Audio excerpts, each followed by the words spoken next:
பகவான் அசைக்க முடியாத உறுதியுடன் கூறும் விளக்கத்தை ரசிக்கிறேன். நீங்க ரொம்ப தெளிவா, ஆழமா, ரொம்ப ஸ்ட்ராங்கா சொல்றதுனால, நிஜமாலுமே நல்லாதான் இருக்கு நீங்க சொல்றதெல்லாம் கேட்க. ஆனாலும் மந்திரம் முதலானவை சகாயம் என்றோ நீங்க சொல்ற மாரி ஞான மார்க்கம், விசாரம் இதெல்லாம் ரைட் தான். இருந்தாலும் மந்திரம் இந்த மாரியான விஷயங்கள், மந்திர ஜபங்கள் இதெல்லாம் ரொம்ப ஒரு ஹெல்ப்ஃபுல்லா தானே இருக்குது. சகாயம் தானே பண்ணுது. உதவுதே. அது ஏன் வேணான்னு நெனைக்கிறீங்க போல சொல்றீங்களே அப்படிங்கும்போது பகவான் சொல்றாரு. ஆஹா! அவை சகாயமே. கண்டிப்பா அதெல்லாம் உதவுது.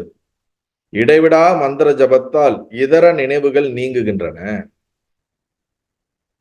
மந்திர துவனி ஒன்றே சிறந்தோங்கி அதுவே ஆத்மஸ்மரணமாய் முடிகின்றது. மந்திரம், தியானம், பக்தி என்னும் இவை யாவும் தங்கள் யதார்த்தமாம் சொரூபத்திலே நம்மை சேர்க்கின்றன. இப்ப புரியுதுங்களா? மந்திரம் ஜபமா இருக்கட்டும், பக்தியா இருக்கட்டும், தியானமா இருக்கட்டும், யோகமா இருக்கட்டும், எல்லாமே என்ன பண்ணுதுன்னா நம்மளுடைய சொரூப நிலையிலே கொண்டு சேர்க்கின்றன. நம்மை பக்குவப்படுத்தி நம் புத்தியையும் மனதையும் தயார்படுத்தி தன்னைத்தான் உணர்வதற்கு உதவுகின்றன. இடைவிடாத மந்திர ஜபத்தால் இதர நினைவுகள் நீங்குகின்றன. அதுதான் ரொம்ப முக்கியம். நமக்கு இப்போ கண்ணை மூடி உட்கார்ந்தோம்னா 1000 எண்ணங்கள் வருகிறது. மாறி மாறி எண்ணம் வருது. கணக்கற்ற எண்ணம் வருது. இப்ப இங்க உட்கார்ந்துட்டு இருப்போம், நைட் என்ன சாப்பிடலான்னு தோணும். திடீர்னு நாளைக்கு என்ன வேலைன்னு சொன்னோம். திடீர்னு போன வாரம் அவங்க போன் பண்ணாங்களேன்னு தோணும். திடீர்னு ஏதாவது ஒரு நல்ல பக்கத்துல சூடா பஜ்ஜி சுட்டாங்கன்னா அந்த வாசனை வரும். ஆஹா, இதை சாப்பிடலாமேன்னு தோணும். திடீர்னு நமக்கு ஒரு கோபம் வரும். அதாவது நம்ம எண்ணம் ஒரு நேர்கோடான ஒரே சீரான எண்ணங்கள்லாம் நமக்கு வர்றது கிடையாது. கண்ணா பின்னான்னு சொல்லுவாங்கல்ல, இங்கிட்டு எந்த பக்கம் போது எப்படி என்னென்னமோ எண்ணங்கள் மாறி மாறி வந்துகிட்டே இருக்குது. அப்படி தொடர்ச்சியான ஒரு நிலையற்ற வெவ்வேறு விதமான எண்ணங்கள் வருவதை நீக்கி ஒரே எண்ணத்தில் நிப்பாட்டுவதற்காக சிறந்த உபாயம் எதுனா மந்திர ஜபம் அப்படிங்கிறார். மந்திரத்தை நீங்க தொடர்ந்து ஜபிச்சுக்கிட்டே இருந்தா மத்த எண்ணம் வராது, வர முடியாது. இதை ஒழுங்கா செஞ்சீங்கன்னா அது வராது. மந்திர ஜபத்தை ஒழுங்கா மந்திரம் மட்டுமே விழிப்புணர்வோட நீங்க தொடர்ந்து ஜபம் பண்ணிக்கிட்டே இருந்தீங்கன்னா அந்த ஜபம் பண்ற நேரத்துல உங்களுக்கு வேற எண்ணம் உங்களை டிஸ்டர்ப் பண்ண முடியாது. உங்களுடைய போக்கஸ் இதுலயே இருந்தா.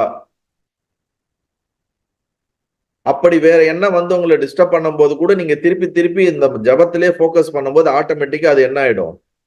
ஒதுங்கிடும். அப்ப தேவையற்ற மற்ற எண்ணங்களை நீக்குவதற்கு மந்திர ஜபம் ஒரு மிகப்பெரிய ஒரு உதவியாக இருக்கின்றது. இப்ப மற்ற எண்ணங்களை நீக்கி ஏக எண்ணத்தில் கொண்டு வருகிறது அந்த ஜபம். அந்த ஜபத்துக்கான மந்திரம், அந்த மந்திரம் எந்த அர்த்தத்தை உடையதோ அந்த அர்த்தத்தை நம்ம ஆழ்ந்து தியானிப்பதினால், ஆழ்ந்து ஜபம் செய்வதனால் நம் மனம் அதிலேயே லயமாக ஆரம்பிக்கின்றது. அதுதான் ஏகாகிரகம் என்று சொல்லக்கூடிய அந்த நிலைக்கு கொண்டு வந்து விடும். ஏக சிந்தனையில ஏக எண்ணத்துல நம் மனம் அப்படியே லயமாக ஆரம்பிக்கும். அப்ப மற்ற எண்ணங்கள்லாம் ஒதுங்கி ஒரு எண்ணத்துல நிற்கும். அந்த ஒரு எண்ணமும் ஒரு காலகட்டத்துல விழுந்து நாம் நம்மளுடைய யதார்த்த நிலையிலே விழுவதற்கான வாய்ப்புகள் இருக்கின்றது. அதான் இங்க சொல்றார். மந்திரம், தியானம், பக்தி என்னும் இவை யாவும் தங்கள் யதார்த்தமாம் ஸ்வஸ்வரூபத்திலே நம்மை சேர்க்கின்றன. இதெல்லாம் உதவி பண்ணுது. நம்மளுடைய வீட்டுக்கு போய் நம்ம சேருவதற்கு இதெல்லாம் நமக்கு உதவியாக இருக்கிறது. எப்படி ஒரு குரு வழிகாட்டுவது போல நாம் செய்யக்கூடிய அனைத்து சாதனைகளும் நம்முடைய இடத்திற்கு நோக்கி செல்வதற்காக உதவுகின்றன.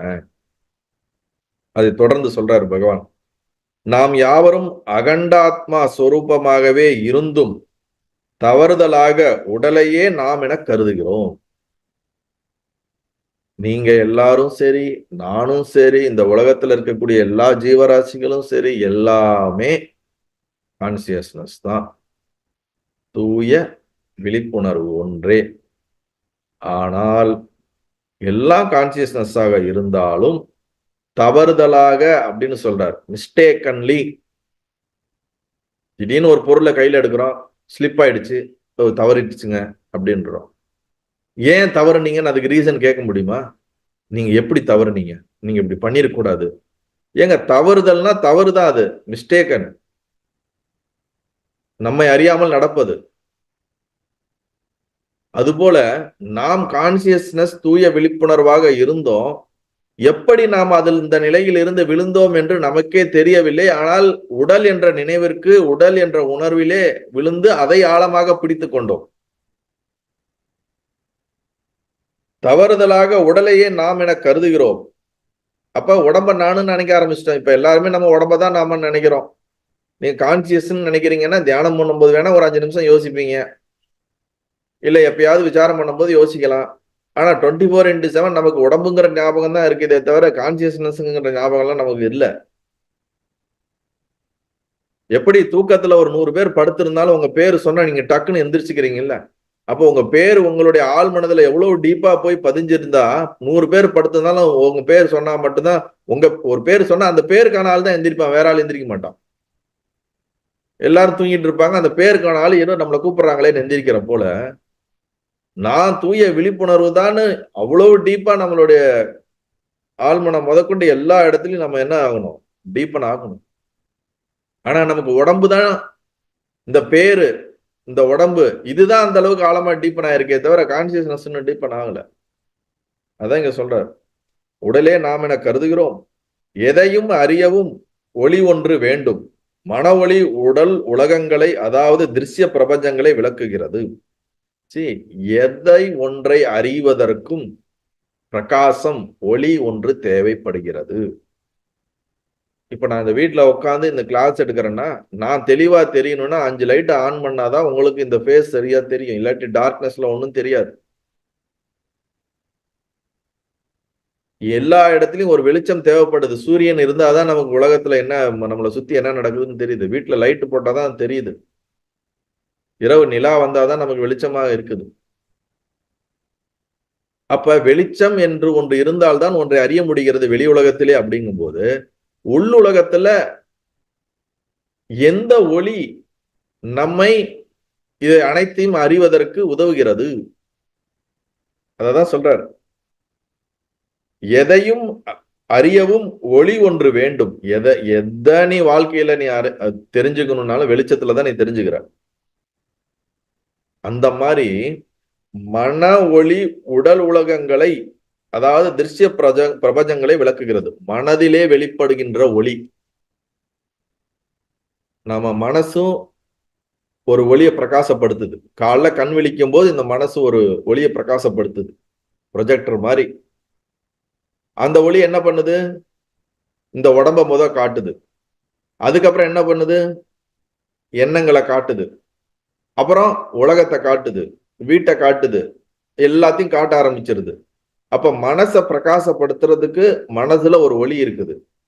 அந்த ஒளிக்கு என்ன சொல்றாருன்னா, அதாவது திருஷ்ய பிரபஞ்சங்களை, பார்க்கப்படுகின்ற அனைத்து பொருள்களையும் பிரபஞ்சங்களையும் பிரகாசப்படுத்துகிறது எது என்றால் மனதிலே ஏற்படுகின்ற ஒரு ஒளி.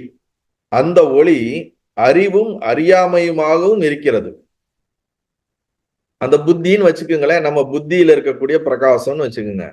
இந்த புத்தி பிரகாசம், இந்த ஒளியானது சில விஷயங்களை அறிகிறது, பல விஷயங்களை அறியாமல் இருக்கிறது.